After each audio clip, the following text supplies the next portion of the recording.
to our next guest, teaching people how to turn their everyday spending into free trips and other perks. Yes, he's been traveling the world for nearly 20 years and at little to no cost, and says using the right credit card with the right rewards can have you doing the same. Well, let's bring in founder of the Points Partner, Owen Beiny. You gotta help me with this one, man. I am struggling with this point situation, so I'm going to be listening and taking notes here very, very closely. But tell me first, this is currency. Points are currency, but how much is this stuff worth, and are all points created equal?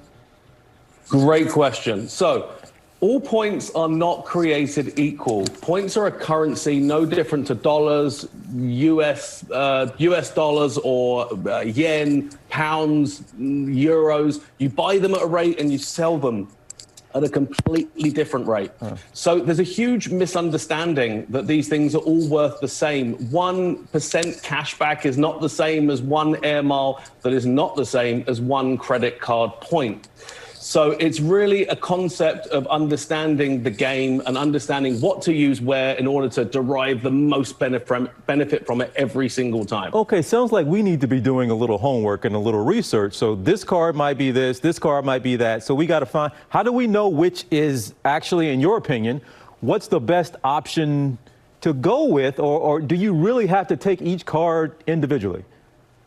Okay, so these things are designed very demographically. So if you're a household income that is bringing in less than $40,000, cashback is going to be your best option.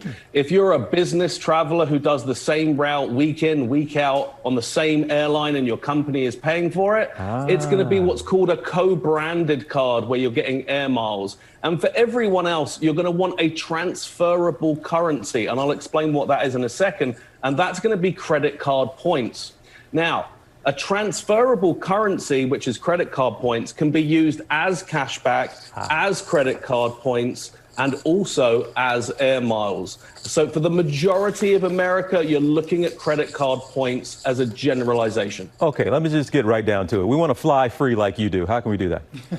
Okay, all right. Number one thing is start by looking for these enormous sign-up bonuses. These credit card companies will give you enormous 150,000 points just for doing a minimum spend within a certain period of time. So that's the number one trick. The second one is pick credit cards that suit your lifestyle. Look at your statement, see where you're spending your money. Is it restaurants? Is it gas? Is it marketing? Is it to go and visit a sloth at a zoo? See where you're spending your money and look for bonuses within those areas that are going to give you those extra points. The third thing I would say is get some help. Speak to a professional like myself. You're welcome, along with the rest of America. Come to my website, thepointspartner.com. I have all the cards. And you can speak to me or one of my team and say, listen, I spend $2,000 a month. I mainly spend it in grocery stores, supermarkets. Which card is going to give me the most points every single time? And the last tip that I would say, hands down, is learn how to transfer your points out of the credit card companies and into frequent flyer programs. You can increase the value of your points sevenfold if you do it correctly. Wow. Okay. Now, even though we're talking about credit cards here and using credit cards, we need to be careful and want to make sure we let folks know you're not suggesting folks go in debt. So you need to be very careful in using these credit cards. TJ, I cannot thank you enough for saying that. The whole of America needs to understand this game only starts when you're paying off your bill in full every single month, no exceptions. Owen Beiny, it's good to see you, my man. Thanks so much. We'll see you down the road. All right. Well, hey there, GMA fans. Robin Roberts here. Thanks for checking out our YouTube channel. Lots of great stuff here. So go on, click the subscribe button right over here to get more of awesome videos and content from GMA every day, anytime. We thank you for watching, and we'll see you in the morning on GMA.